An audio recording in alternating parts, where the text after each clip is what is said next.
bien, bonjour, heureux de vous voir. Nous allons être ensemble pendant 30 minutes pour une visite qui, je l'espère, sera riche en souvenirs pour vous. Nous sommes en Irak, un pays dont vous n'avez certainement pas une bonne image de marque pour la simple raison des infos sinistres que vous avez l'occasion de suivre aux actualités. Eh bien, au cœur de cette patrie de douleur se trouve une cité dont les habitants gardent toujours le sourire. Cette cité dont nous nous trouvons à l'entrée s'appelle Ashraf. Ashraf accueille à bras ouverts tous ceux qui sont épris de liberté. Bienvenue à Ashraf.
La cité d'Ashraf est située dans la province de Diyala, à quelques 90 km au nord de Bagdad.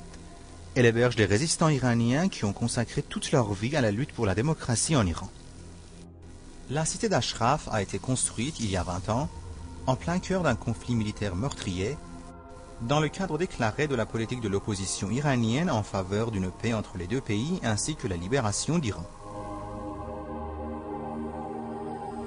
À l'époque, le terrain sur lequel s'est établi Ashraf était constitué d'un désert sec et sauvage.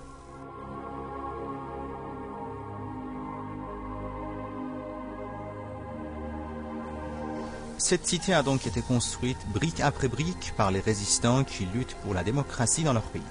Des résistants qui ont fait le serment de continuer cette lutte jusqu'à la victoire.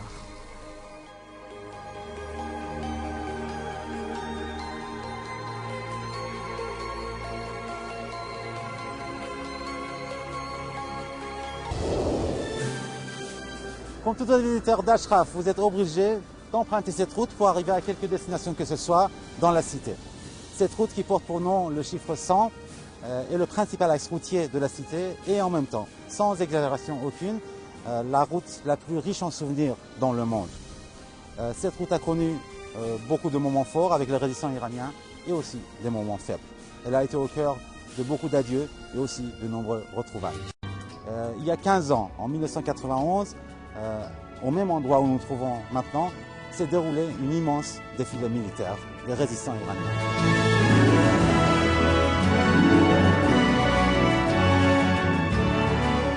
En 1991, voulant abuser de la crise du Koweït, les troupes de la dictature religieuse iranienne ont fait incursion sur le sol irakien pour en finir avec les Moudjahidines et aussi pour occuper l'Irak. Ce fut un débâcle militaire exemplaire pour les gardiens de la révolution lors des batailles qui furent intitulées par les résistants iraniens des batailles de la Perle. Les dirigeants de Téhéran ont d'ailleurs reconnu à l'époque que les Moudjahidines ont constitué, je cite, un mur bien plus élevé que ce que nous imaginons. C'est pour fêter cette grande victoire militaire que les résistants iraniens ont défilé sur cette même route que vous voyez avec tous leurs arsenals, symbolisant la gronde pour la liberté.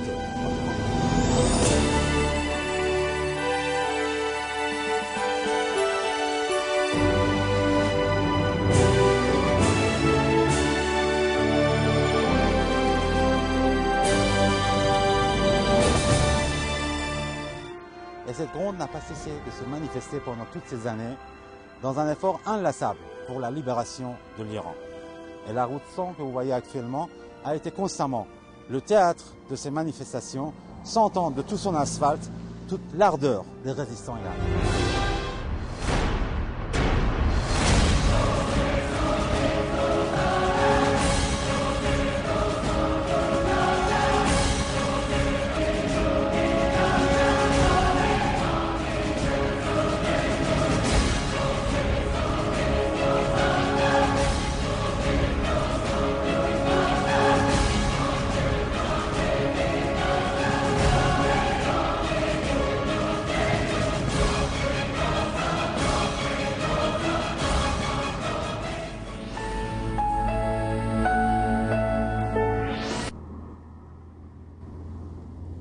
Si Paris est connu dans le monde pour la Tour Eiffel, si Téhéran se symbolise par la place Azadi qui signifie liberté, Ashraf, elle, se symbolise par une place qui porte d'ailleurs son nom et que vous avez certainement eu l'occasion de voir dans de nombreux films ou photos.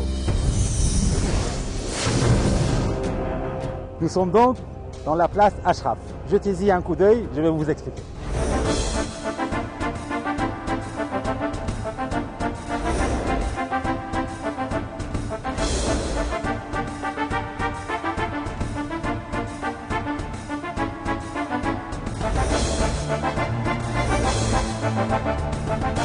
Le portrait qui orne cette place est celui d'Ashraf Rajavi, figure de proue de l'histoire de la lutte pour la liberté en Iran.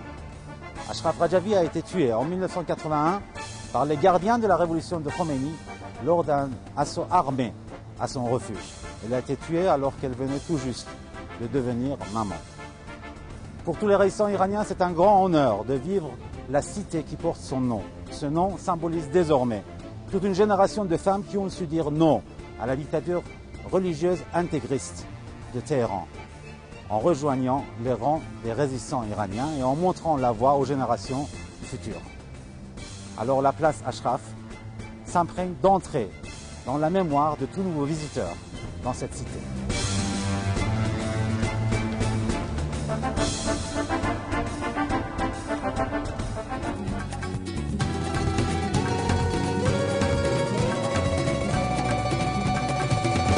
Ashraf est en plein cœur des déserts secs et brûlants de l'Irak. C'est pourquoi l'espace vert qui s'y trouve ne manque jamais de surprendre tout nouveau visiteur de cette cité.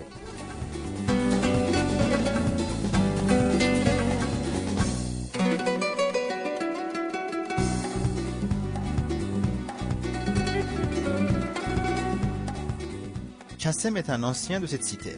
Il y a 20 ans de cela, il était étudiant en génie civil dans une université des États-Unis. Avec l'avènement des religieux en Iran et le début d'une nouvelle dictature plus sanglante que l'ancienne, il décide d'abandonner les études pour rejoindre les rangs de la résistance.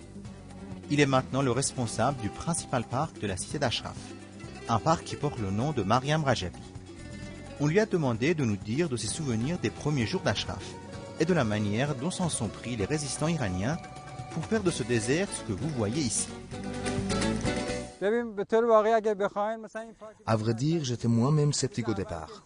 Ce n'est que tout l'ardeur des résistants qui nous a permis de construire ce grand parc au cœur de ce désert.